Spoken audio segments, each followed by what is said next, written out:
Haleluya, kita boleh ada kembali di dalam hadirat Tuhan ya. Kita memberikan waktu khusus untuk Tuhan. Kita datang dengan tubuh kita, tentu dengan pikiran dan hati kita ya. Kita menyembah Tuhan, kita memuji Tuhan. Dan saat ini kita mendengar apa yang Tuhan katakan buat kita ya, buat saudara, buat saya juga. Puji Tuhan. Ya, kita tentu semua punya rutinitas kerja ya. Bangun pagi, apa yang harus kita lakukan masing-masing mungkin berbeda. Dan mari kita sadari itu adalah sebuah tugas, tanggung jawab yang harus kita kerjakan ya. Dan itu merupakan sebuah kebiasaan. Apakah kegiatan rutinitas kita masih punya waktu untuk membiasakan diri mendekat kepada Tuhan, membiasakan diri untuk sujud menyembah kepada Tuhan, membiasakan diri untuk membuka hati bagi Tuhan ya. Kadangkala karena tanggung jawab tugas yang begitu menyita waktu sehingga kita tidak punya waktu dengan Tuhan.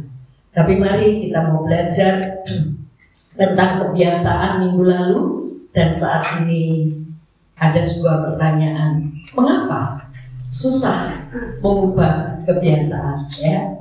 Ini sebuah pertanyaan, mengapa susah mengubah kebiasaan ya?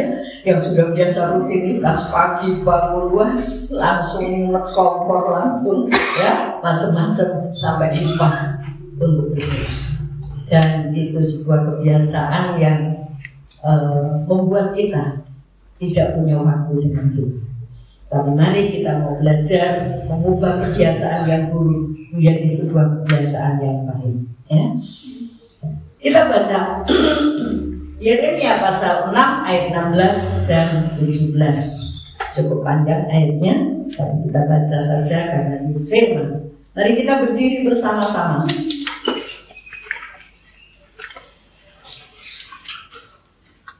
Yeremia 6 ayat 16 sampai 17. 1, 2, 3. Beginilah firman Tuhan, ambillah tempatmu di jalan-jalan dan lihatlah, tanyakanlah jalan-jalan yang dahulu kala, di manakah jalan yang baik, tempuhlah itu. Dengan demikian jiwamu mendapat ketenangan. Tetapi mereka berkata, kami tidak mau menempuhnya. Juga aku mengangkat atas mereka penjaga-penjaga firmanku. Perhatikanlah bunyi sangkakala. Tetapi mereka berkata, kami tidak mau memperhatikannya. Amin. Dalam lembaran ini saya tulis, ada kalimat yang saya tulis dengan tinta merah ya. Kami tidak mau menempuhnya, kami tidak mau memperhatikan. Jadi ini orang-orang Israel sudah terbiasa ya dengan kehidupan yang melawan Tuhan, dengan kehidupan yang menjauh dari Tuhan. Dan sebab itu Tuhan ingatkan, cobalah ya, coba ambillah tempatmu di jalan-jalan dan tanya, jalan yang baik itu mana? Kalau kamu sudah mendapat pengertian, diberitahu ada jalan yang baik, tempuhlah itu. Tapi mereka menjawab apa? Aku tidak mau menempuh. Terus Tuhan tempatkan penjaga-penjaga. Siapa? Nabi-nabi yang menyuarakan firman Tuhan, meniup sangkakala. Pada zaman dulu, zaman Israel, ketika sangkakala ditiup, itu menjadi satu peringatan. Ada tanda-tanda, bahkan satu panggilan untuk berkumpul. Satu tanda, ini peringatan. Dan Tuhan menempatkan penjaga-penjaga, imam-imam, nabi-nabi untuk meniup sangkakala. Kemudian mereka menjawab, kami tidak mau memperhatikan. Ini kunci kunci orang yang tidak bisa mengubah kebiasaan buruknya. Ada suatu kebiasaan buruk yang dia sadari, kemudian diingatkan, awas, ayolah, kamu beri waktu sedikit untuk membaca Alkitab, untuk menyembah Tuhan. Aku gak mau waktu, gak mau dengar. Kalau ada jalan yang baik, kamu keliru langkahmu itu. Ini loh yang benar. Enggak, aku gak mau menempuhnya. Aku mau seperti ini. Jadi kebiasaan buruk itu akan melekat ketika orang punya kemauan dalam diri. Aku tidak.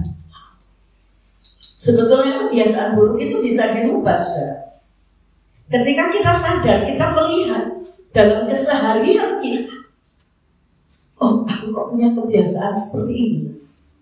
Haleluya. Aku kok punya kebiasaan seperti ini. Dan ketika kita sadar, kita mau banting setir, berubah. Pasti berubah. Dan perubahan itu tergantung dari pribadi masing-masing. Mau berubah atau enggak. Ya. Mau berubah atau enggak. Berapa lama kita itu? Sudahkah kebiasaan yang buruk itu makin hari makin terkikis? Dan makin kita mulai mengenal pribadi Allah, mengenal rencana Allah, dan kita menghidupi. Haleluya. Puji nama Tuhan. Jadi saudaraku, dari pribadi kalau mengatakan aku gak mau, ya sudah. Sekalipun malaikat datang dari surga mengingatkan, gak akan pernah bisa berubah. Karena kemauannya, ya, jadi tergantung dari kemauan. Lebih tragisnya, saudaraku, orang-orang seperti ini gak merasa malu gitu loh ya. Ada kebiasaan buruk yang sudah dilakukan, tapi gak merasa malu. Coba kita baca ayat 15. Yeremia 6 ayat 15. Sebenarnya kebiasaan seharusnya mereka merasa malu sebab mereka melakukan kejijikan. Tetapi mereka sama sekali tidak merasa malu dan tidak kenal noda mereka. Sebab itu mereka akan rebah di antara orang-orang yang rebah. Mereka akan tersandung jatuh pada waktu aku menghukum mereka. Firman Tuhan. Amin. Ada kebiasaan buruk yang dilakukan, kebiasaan melakukan hal yang menjijikkan di hadapan Tuhan, tapi mereka nggak malu. Wah, ini tragis ya, sudah hilang rasa malunya, ya, karena kebiasaan buruk itu sudah. Minggu lalu kita sudah baca ya, kebiasaan buruk itu seperti, dapatkah macan tutul mengganti kulitnya? Dapatkah orang Ethiopia mengganti kulitnya? Seperti melekat, susah. Bahkan hal-hal yang jijik, yang harusnya dia malu, dia nggak malu. Wah, ini susah ya. Contoh yang gampang saja, Sakeus, saudaraku. Orang-orang enggan melihat Sakeus, orang-orang merasa kamu pemungut cukai. Dan sekalipun dia kaya, di mata orang-orang ini orang rendah. Tapi begitu dia terima Yesus, berubah. Yang tadinya dia harus memungut semua untuk aku, tak peduli pajak yang besar, tak peduli kamu menangis atau kamu menderita, belum bayar sekolah anaknya, belum bayar listrik, tak peduli. Yang penting pajak harus kamu bayar. Sebagian besar untuk keuntungan diri. Tapi begitu dia ketemu Tuhan, kebiasaan buruk itu berubah. Dari hatinya yang dipulihkan, aku gak pantas. Dan akhirnya dia memberikan, aku akan mengembalikan 4 kali. Jadi kebiasaan buruk itu bisa dirubah ketika hati kita dipulihkan oleh Tuhan. Coba kita koreksi, berapa lama kita ikut Tuhan? Sudahkah kebiasaan-kebiasaan yang baik itu ada dalam diri? Kalau dulu kita sering gosip. Ya. Dulu kita sering menuding itu aku yang baik. Tapi ayo kita mau berubah. Haleluya. Tuhan tolong ubahkan saya. Minggu lalu ada tips bagaimana bisa berubah. Yang terakhir adalah ada Roh Kudus yang bisa membantu, menolong, memulihkan. Kita melihat kebiasaan orang Israel waktu zaman Yeremia, ya. Ada kebiasaan-kebiasaan buruk dan akhirnya pasal 6 ini ayat 16-17 ini sudah geregetan gitu ya Tuhan. Aku sudah memberikan penjaga, aku sudah mengingatkan, tapi kamu gak mau menemunya. Kamu gak mau berubah, kamu gak mau mendengar. Apa kebiasaan yang dilakukan oleh orang-orang Israel, orang-orang Yehuda, kerajaan Israel atau kerajaan Yehuda? Silakan ayat 7. Seperti mata air meluapkan airnya, demikianlah kota itu meluapkan kejahatannya. Kekerasan dan aniaya terdengar di dalamnya, luka dan pukulan selalu ada kulihat. Itu kebiasaan. Apa itu? Kekerasan. Luka-luka, orang gak peduli satu dengan yang lain. Ya? Ada penindasan, ada kekerasan, ada aniaya. Itu sudah terbiasa. Dan itu membuat Tuhan sedih. Itu yang menjijikkan. Sebetulnya dia dapat.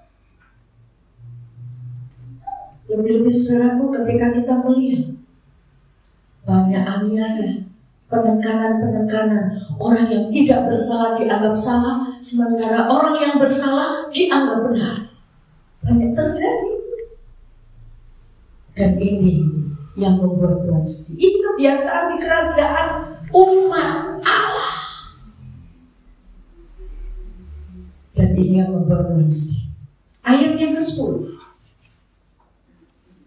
Kepada siapakah aku harus berbicara dan bersaksi, supaya mereka mau memperhatikan? Sungguh telinga mereka tidak bersunat, mereka tidak dapat mendengar. Sungguh firman Tuhan menjadi cemoohan bagi mereka, mereka tidak menyukainya. Ya, ini kebiasaan buruk. Mereka tidak mau mendengar firman Tuhan. Bahkan ketika ada firman Tuhan disampaikan, menjadi sebuah cemoohan. Ya. Menjadi sebuah cemoohan. Kamu ngomong apa? Gitu ya.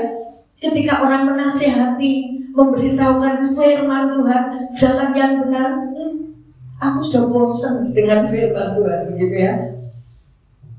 Ini kebiasaan anehnya. Ini ada di dalam umat Tuhan, Israel, umat pilihan Tuhan. Dan ini terjadi. Firman Tuhan sudah tidak menjadi sebuah kebutuhan yang utama. Firman Tuhan bukan merupakan satu yang kudus, yang dibutuhkan, tapi malah jadi cemoohan. Ayat 13. Sesungguhnya dari yang kecil sampai yang besar di antara mereka, semuanya mengejar untung. Baik nabi maupun imam, semuanya melakukan tipu. Semuanya mengejar untung. Kalau gak untung aku gak mau. Melakukan tipu untuk mencari keuntungan. Jadi saudaraku, kebiasaan anak-anak zaman sekarang sama zaman dulu beda. Zaman saya kecil belum ada gadget, belum ada perkembangan teknologi. Saudaraku, kita main bersama, kita belajar bersama, ya, bermain bersama. Kelompok yang satu dengan kelompok yang lain membangun kebersamaan. Tapi sekarang apa? Ibu-ibu yang repot, anak yang benar kasih HP. Daripada ganggu, kasih HP. Sampai akhirnya anak itu tumbuh secara individual. Aku gak peduli dengan orang. Yang penting aku suka dengan kesendirian. Aku nyaman dengan HP. Akhirnya tumbuh seperti itu, gak peduli dengan orang. Bahkan ketika ada WA masuk, dia gak penting buat saya, gak dibalas, gak dibilang apa, Bahkan ketika ada tamu datang, "Nah, mama ada, papa ada." Ada sikap individual tumbuh berkembang. Mari umat-umat Allah, kita membangun anak-anak kita dari kebiasaan yang buruk itu, yang berkembang oleh karena situasi. Kita mau didik mereka untuk bertumbuh dalam kepedulian, dalam melihat situasi orang lain. Haleluya, puji Tuhan. Kita mau kembangkan. Jangan biarkan kebiasaan buruk itu melekat sampai susah diubah. Haleluya. Dan kebiasaan buruk di kerajaan Israel, Yehuda, mereka hanya mencari untung. Bahkan nabi-nabi, tidak semua walaupun ya, nabi-nabi, imam-imam, mereka cuma mengejar untung. Haleluya. Dan ini kebiasaan buruk. Selanjutnya ayat 14. Mereka mengobati luka umatku dengan memandangnya inang, katanya, damai sejahtera, tetapi tidak ada damai sejahtera. Itu kebiasaan. Ada orang, aku kok begini ya, aku kok males ya ke gereja ini. Oh, gak apa-apa, itu biasa, itu manusiawi. Jadi menganggap sebuah kebiasaan buruk bukan hal yang harus diubah, bahkan didorong, didukung. Mengobati luka dosanya dengan berkata, damai sejahtera melingkupi kamu, padahal ada dosa di dalam. Tidak diperingatkan, tidak diberitahu, kamu keliru ini loh, jangan simpan. Itu kebiasaan yang ada di kerajaan Israel, umat Allah. Haleluya. Mari Bapak Ibu kita cermati, kita koreksi dulu. Apa sih kebiasaan buruk saya, kebiasaan buruk anakku, kebiasaan buruk keluarga? Kalau toh itu susah diubah, ubah diri kita sendiri lebih dulu. Ubah diri kita sendiri lebih dulu, baru itu akan mengalir untuk orang yang dekat dengan kita. Kita melihat satu contoh, seorang Yosia, dia melakukan perubahan justru pada masa yang masih sangat belia, masih teenager, masih belasan tahun. Dia melihat sebuah kebiasaan yang buruk dan dia mulai melakukan perubahan. Kita baca dari Yesaya 2 Raja-Raja pasal 22 sampai 23. Mohon dibaca di rumah ya, dan cermati itu. Puji Tuhan. Ya, apa yang dilakukan oleh Yosia? Yosia itu diangkat menjadi raja ketika dia berusia 8 tahun. Jadi untuk menjadi raja itu bukan seperti presiden ya, yang harus pemilu, dipilih masyarakat, tapi raja itu turunan. Dan Yosia diangkat menjadi raja ketika dia berusia 8 tahun, masih sangat muda. Bagaimana seorang yang masih anak-anak bisa menjadi raja? Tentu ada pendampingan, ya, penasehat, imam-imam yang mendampingi Yosia. Nah, kita melihat apa yang dilakukan oleh Yosia. Kita melihat dari 2 Tawarin pasal 34 ayat 3 sampai 7. Pada tahun ke-8 dari pemerintahannya, ketika ia masih muda belia, ia mulai mencari Allah Daud, bapa leluhurnya, dan pada tahun ke-12 ia mulai mentahirkan Yehuda dan Yerusalem daripada bukit-bukit pengorbanan, tiang-tiang berhala, patung-patung pahatan, dan patung-patung tuangan. Mezbah-mezbah para Baal dirobohkan di hadapannya. Ia menghancurkan pertukaan-pertukaan yang ada di atasnya. Ia meremukkan dan menghancur-luluhkan tiang-tiang berhala, patung-patung pahatan, dan patung-patung tuangan, dan menghamburkannya ke atas kuburan orang-orang yang mempersembahkan korban kepada berhala-berhala. Tulang-tulang para imam dibakarnya di atas mezbah-mezbah mereka. Demikianlah ia mentahirkan Yehuda dan Yerusalem. Juga di kota-kota Manase, Efraim dan Simeon, sampai di kota-kota Naftali, yang di mana-mana telah menjadi lelurung. Ya, kita membaca ketika Yosia masih sangat belia. Jadi dua Tawarikh ini kisahnya sama dengan dua raja-raja 22 dan 23 ya. Tapi yang dari dua Tawarikh ini ada hal-hal yang lebih memperjelas kita ya.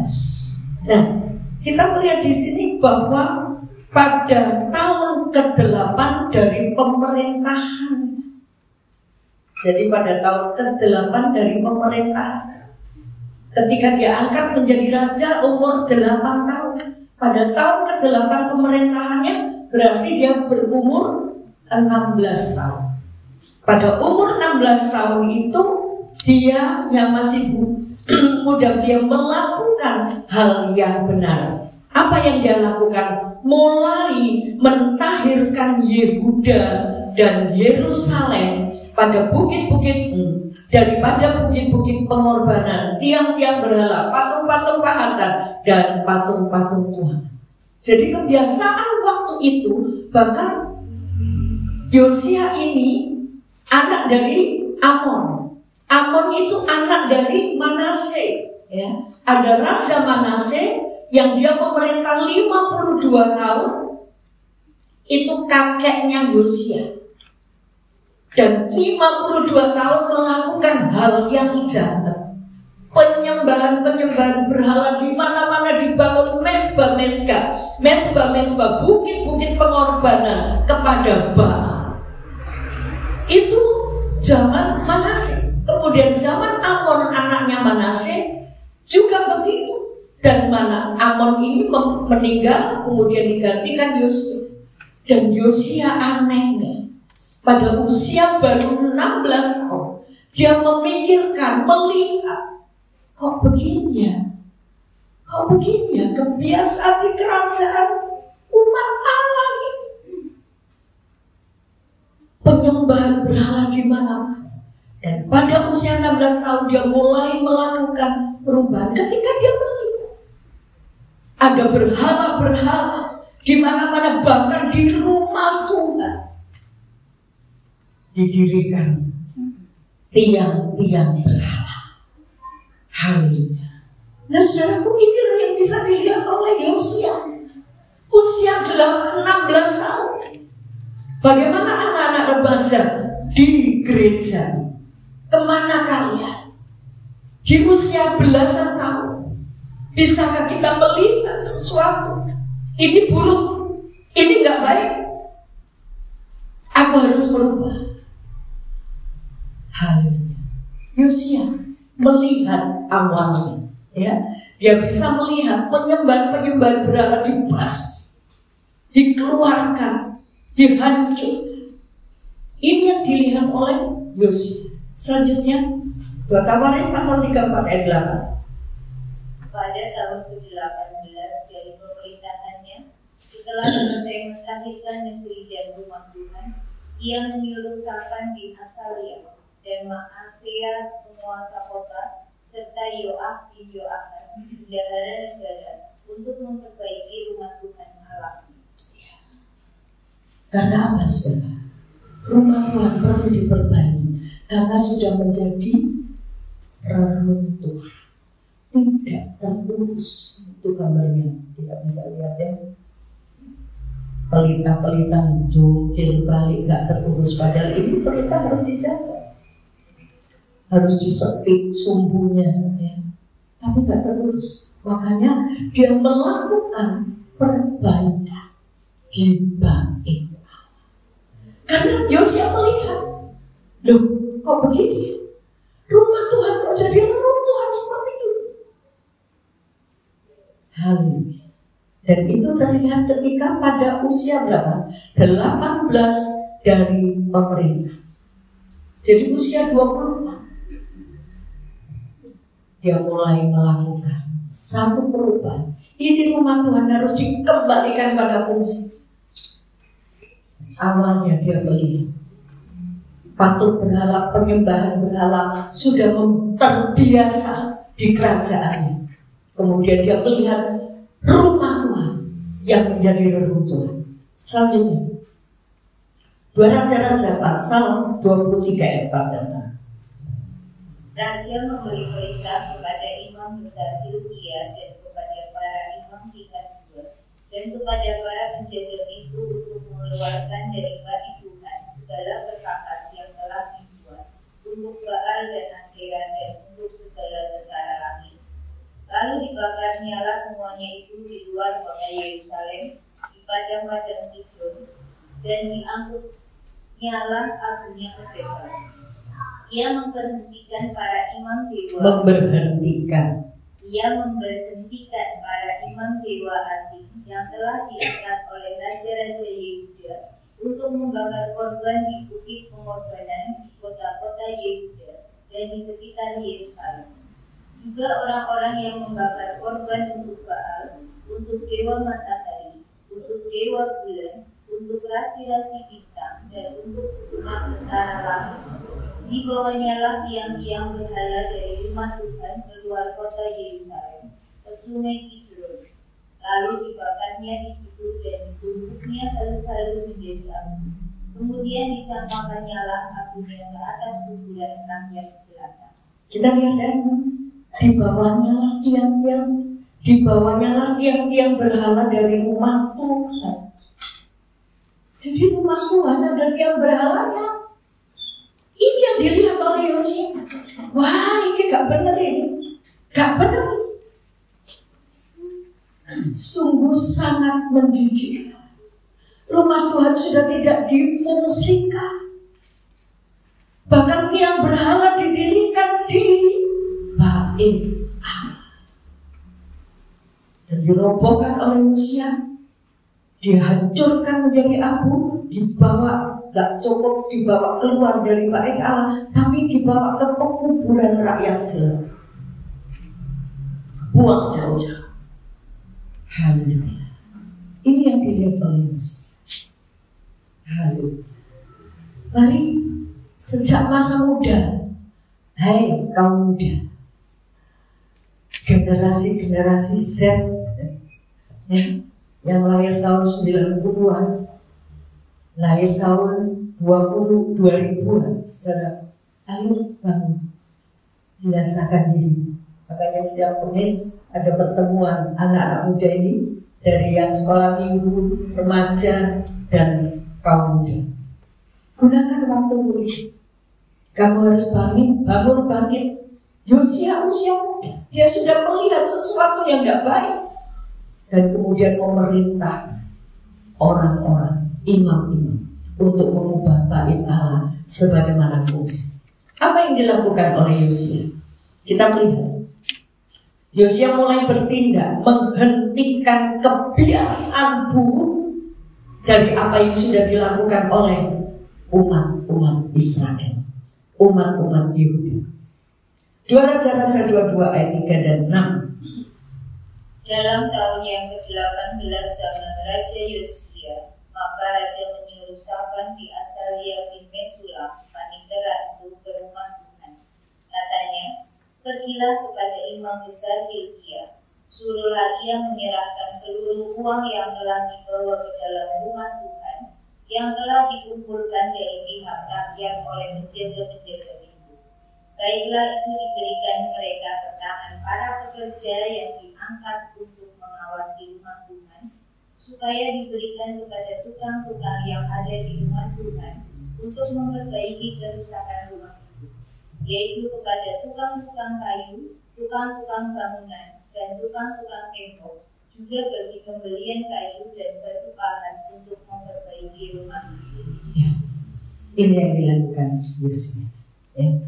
Ketika dia melihat kebiasaan buruk, dia mulai bertindak memperbaiki rumah Tuhan. Dan rumah Tuhan yang sudah jadi rumah Tuhan, ketika mereka memperbaiki, ada imam yang menemukan gulungan kitab sudah berdebu. Tapi dibaca dan ketika disampaikan kepada Yosia, waduh, ini aku tidak mengerti firman ini. Ayo tanya kepada Nabi Yahuda. Coba tanyakan apa isinya ini. Karena rasa ingin tahu. Rumah Tuhan yang sudah dibiarkan reruntuhan berdebu dan firman Tuhan, Alkitab, kitab gulungan itu sudah tidak pernah dibacakan lagi. Dan ketika ditemukan, Yosia sangat menghargai. Dia sangat antusias untuk ingin ngerti apa isinya ini. Itu Yosia. Kalau kita membiarkan bait Allah dalam hidupmu, dalam diriku, menjadi reruntuhan, kebiasaan-kebiasaan doa tidak pernah dibangun. Firman Tuhan sudah bukan menjadi hal keutamaan, bahkan menjadi cemoohan. Kalau dinasihati orang tuanya, mama sih ngomong apa? Saudaraku, kalau itu menjadi reruntuhan bait Allah dalam hidupmu, dalam diri, sudah tidak terurus, kebiasaan buruk itu akan terus. Tapi ubah, robohkan tiang-tiang berat, dan mulai mencari firman. Yosia antusias, apa ini artinya? Aku gak ngerti. Haleluya, karena sudah terbiasa umat-umat Allah tidak ibadah, tidak mendengarkan firman. Dan ketika ditanya, artinya dia pahami dan mulai dia melakukan sebuah perubahan. Haleluya. Kalau engkau ingin berubah, buang tiang-tiang berat. Kalau engkau ingin membiasakan kebiasaan baik itu, mengubah kebiasaan buruk menjadi kebiasaan baik, perbaiki dulu hubungan kita dengan Tuhan. Hubungan kita dengan Tuhan. Karena perubahan itu tidak seperti membalikkan tangan. Itu proses. Kalau ada di antara kita yang tidak punya hubungan baik dengan Tuhan, mulai aku memberikan waktu. Tuhan sudah memberikan kita waktu sama semua 24 jam per hari. Adakah 24 jam itu kita rengkuh untuk diri kita sendiri? Apakah kita punya waktu untuk dengan Tuhan? Bahkan lebih lagi ada waktu untuk berdoa sama. Haleluya. Jadi saudaraku, ini yang dilakukan oleh Yosia. Dia mulai memperbaiki rumahku. Dia bersih. Bahkan uang-uang yang dikumpulkan itu kasih untuk dibangun, dibersihkan, diperbaiki. Haleluya. Dan ini yang mulai dilakukan, memperbaiki rumah Tuhan. Selanjutnya, pasal 23 ayat 4 dan 6 tadi kita sudah baca ya. Pasal 23 ayat 4 sampai 6 itu yang dilakukan oleh Yosia, memberhentikan imam-imam berhala. Kalau ada imam-imam Tuhan, ada imam-imam untuk berhala, ya. Bahkan kebiasaan-kebiasaan yang ada di penyembahan kepada berhala, ada imamnya, dan itu dipecat sama Yosia, ya. Wis ora kanggo kowe, ya. Jadi mulai mengadakan perombakan dalam kerajaan, memulihkan kebiasaan buruk yang terjadi di kerajaannya menjadi sebuah kebiasaan baik. Pertama-tama dia memperbaiki rumah. Dan imam-imam berhala yang sudah menjadi pegawai sebagai imam berhala dipecat. Sudah, kamu berhenti, ya. Dan itu yang dilakukan oleh Yosia. Pertama dia melihat, kemudian dia mulai bertindak. Cuma melihat, tak tidak bertindak, ya percuma, ya kan? Melihat, aku sadar, aku punya kebiasaan buruk, tapi tidak bertindak. Karena tadi di Yeremia pasal 6 ayat 17 dan 16, aku gak mau menempuhnya, gak mau mendengarkannya. Nah kan susah. Tapi Yosia ketika dia melihat, mulai dia bertindak. Dan sekarang apa yang dia lakukan? Mengubah kebiasaan buruk bangsanya menjadi kebiasaan yang baik.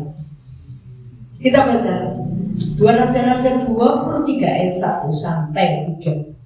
Sesudah itu raja menyuruh orang mengumpulkan semua tua-tua Yehuda dan Yerusalem. Kemudian pergilah raja ke rumah Tuhan dan bersama-sama dia semua orang Yehuda dan semua penduduk Yerusalem, para imam, para nabi, dan seluruh orang awam, dari yang kecil sampai yang besar. Dengan didengarnya mereka, ia membacakan segala perkataan dari kitab perjanjian yang ditemukan di rumah Tuhan itu. Sesudah itu berdirilah raja dekat tiang dan diadakannya lah perjanjian di hadapan Tuhan untuk hidup dengan mengikuti Tuhan dan tetap menuruti perintah-perintahnya, peraturan-peraturannya, dan ketetapan-ketetapannya dengan segenap hati dan dengan segenap jiwa, dan untuk menepati perkataan perjanjian yang tertulis dalam kitab itu. Dan seluruh rakyat turut mendukung perjanjian itu. Amin. Ini yang dilakukan Yosia. Dia kumpulkan semua imam, semua petinggi-petinggi negara dan semua rakyat. Dibawalah ke rumah Tuhan. Dan di rumah Tuhan dia bacakan. Dibacakannya segala perkataan dari kitab perjanjian yang ditemukan. Ini sudah lama. Mereka tidak pernah mendengar firman, tidak pernah mendengar pembacaan ayat-ayat kitab suci. Dan sekarang dikumpulkan semua, dibawa ke bait Tuhan. Yosia mulai membacakan kitab perjanjian. Haleluya. Bukan hanya itu, bukan hanya dibacakan, tapi Yosia mengajak mereka berjanji kepada Tuhan untuk setia kepada. Ini yang dilakukan Yosia. Jadi dia bukan hanya melihat kebiasaan buruk, dia bertindak memperbaiki rumah Tuhan sebagaimana fungsinya, memberhentikan imam-imam berhala, dan kemudian diajak orang yang sudah tidak pernah beribadah, diajak untuk datang ke rumah Tuhan. Untuk apa? Mendengar pembacaan kitab perjanjian itu. Dan kemudian Yosia dikatakan, berdirilah raja ayat 3 dekat tiang dan diadakannya perjanjian di hadapan Tuhan untuk hidup dengan mengikuti Tuhan dan tetap menuruti perintah-perintahnya, peraturan-peraturannya, ketetapan-ketetapannya dengan segenap hati dan dengan segenap jiwa untuk menepati perkataan perjanjian yang ditulis dalam kitab. Apa respon masyarakat?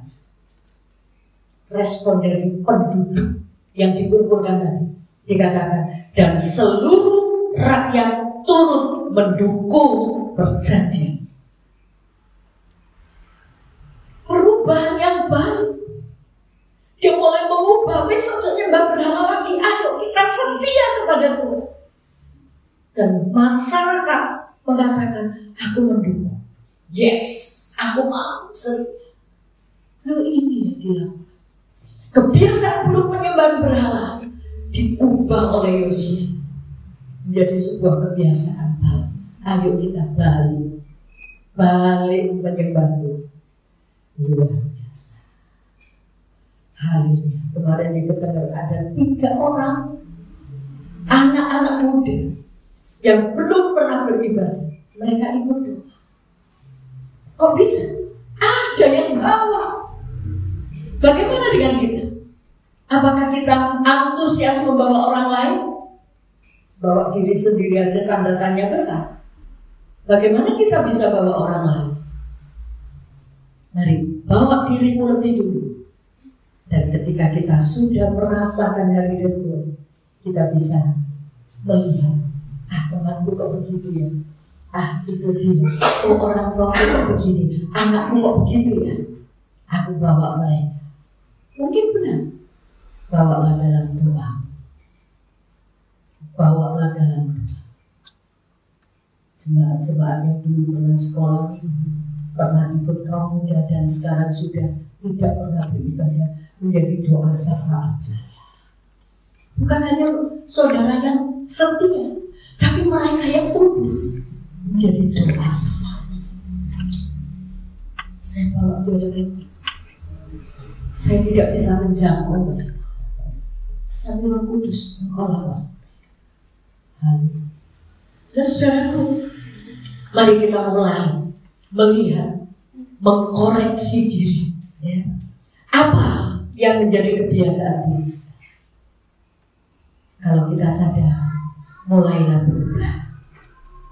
Dan kita bisa berubah kalau kita ada di dalam hadirat. Kalau kita punya kebiasaan dekat dengan Tuhan.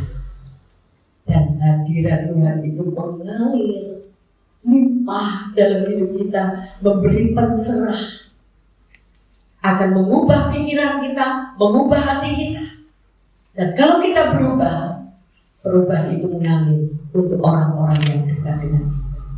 Mungkin keluarga kita, mungkin lingkunganmu di sekolah, lingkungan pekerjaanmu, lingkungan RT-mu, akan memberi sebuah perubahan. Sebab itu mari kita belajar untuk punya waktu menyembah Tuhan, masuk dalam hadirat Tuhan, karena di sana Tuhan akan memperbarui melalui hadiratnya, memperbarui melalui firman Tuhan. Kita berdiri bersama.